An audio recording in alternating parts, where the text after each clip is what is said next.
I'm Niwesima Anita, part of the team that is working on a mobile app to monitor children with cerebral palsy in Western Uganda. Currently in Uganda, specifically at Ruharo Mission Hospital, the children with cerebral palsy are taken care of through admission at the hospital, community volunteers, and community outreaches who at times lack the knowledge to take care of these children with CP. The children with CP also die due to convulsive epilepsy, malnutrition, and many other preventable causes which would otherwise be avoided if there is immediate intervention. We therefore came up with a design of a mobile app to monitor children with cerebral palsy for immediate intervention during times of convulsive epilepsy. And I am going to talk about the system that we have designed to monitor children with cerebral palsy. This system is mainly using two body sensors. One is an accelerometer that measures the acceleration of a child when convulsions are occurring, and then the other is the heart pulse sensor that measures the heart pulse to determine the heartbeats during a convulsion. So this system here, here is the accelerometer, and this accelerometer measures acceleration in AX, AY, and AZ directions, such that the combined acceleration of the entire accelerometer can be used to determine whether a child is having convulsions or not. Then during convulsions, we also believe that the heartbeat changes, so we have a pulse sensor here to demonstrate that. So that system, when a convulsion happens, the system is supposed to display on an LCD that the child is having convulsions or it's just normal activities of daily living that are taking place. If they are normal, there will be no notification. However, if there are convulsions, then the red light or red LED within the household where the child is being kept will go off and will start lighting, and then we shall have a speaker to make an alarm to sound the user that the child is having a convulsion such that they can intervene. Then this system communicates with a web application, and we have a virtual terminal that is acting as our Wi-Fi module that will be used for sending the log information about the position of the child and the activities of daily living, such that this information can be reviewed by medical personnel to better the diagnosis. This is the code for running our system that monitors children with cerebral palsy. And when we look at this code, this is where declaration is taking place, like looking at the connections for the pulse sensor, and we are having declaration for the float values that will be taken up by the accelerometer. And then we shall be having our values, like the first printing, like talking about the introduction and what the system is talking about. And then from there, there's this other part that is getting the accelerometer values for our system. We have X, Y, and Z, so these are the different accelerations from the different planes.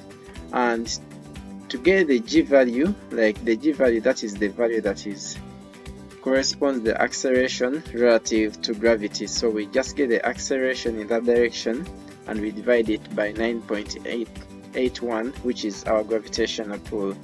So after getting our G value, we have to get the GRS MS value, that is the root mean square of the G values for the three values, which means that we shall get the square root of the squares of the sums of these different G values in all the directions.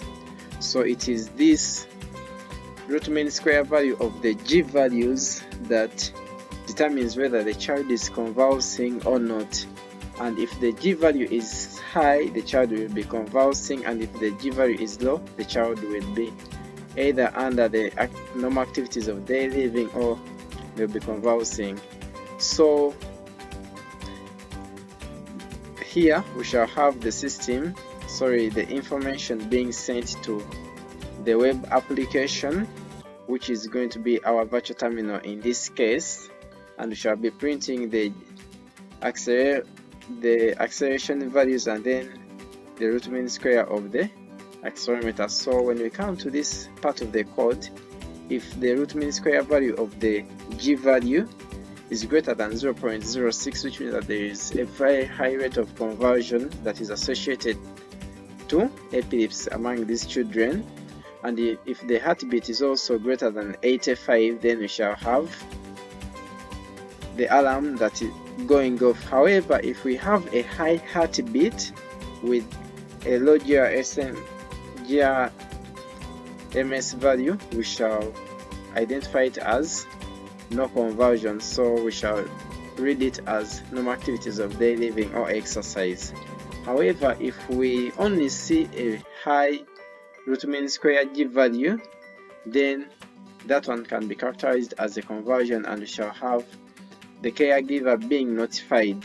To load this code into our Proteus simulation, we shall verify it to have it compiled by the program. We shall copy the file location of this hex file, then we shall paste it into our Proteus simulation. When the program is run in the Proteus simulation, we realize that we have our display on the LCD and our virtual terminal here acting as our web application.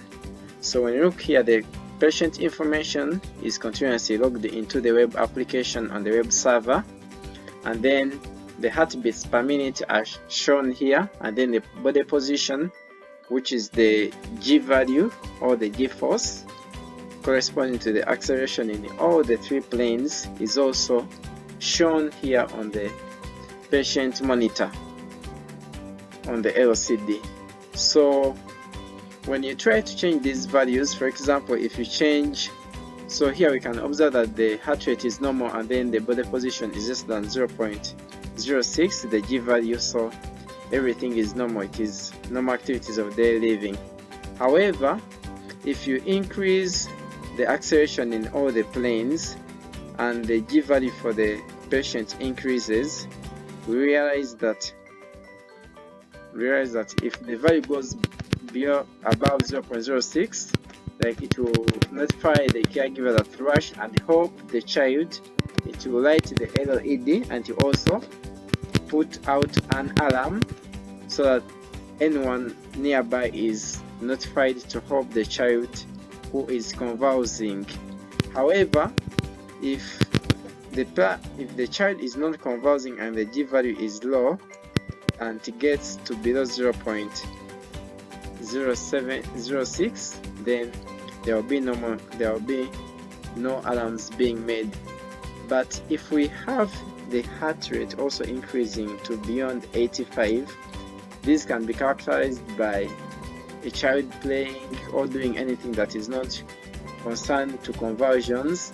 It will notify the child that the heart rate is so high, but it will not put up alarms calling for help for a convulsing child. To view the virtual terminal, since it cannot display from the screen recorder since the screen recorder does not show different windows at a go, so that is our virtual terminal that is running in the Proteus simulation.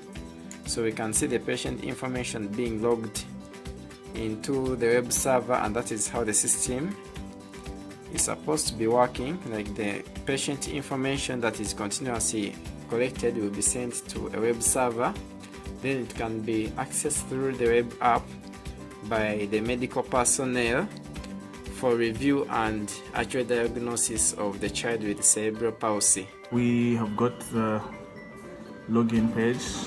Once someone inputs their username and password, they're able to log in, and when they do, they should be able to see the dashboard, the training videos on different things to do with cerebral palsy, as well as other information. The dashboard is where we shall be able to see the information from our sensors. The training videos are the ones that are supposed to train the user on how to handle the different conditions and how to do particular things that have been designed by the doctors. to help the children with cerebral palsy. Information is just normal information on either feeding or the disease and any other thing. The dashboard here, we're able to see our gyrometer and accelerometer picking some values, the heart rate and the activity sensors. Here we are able to see the weight and the nutrition in kilocalories. This is live, so we're able to see what's happening in real time, being visualized here from the sensors. And then you can see the training videos on how to use a corner chair, how to wash the baby, how to feed the baby, and you can play those. Then for information, it's just information about the disease and everything to do with it. After all that, you can log out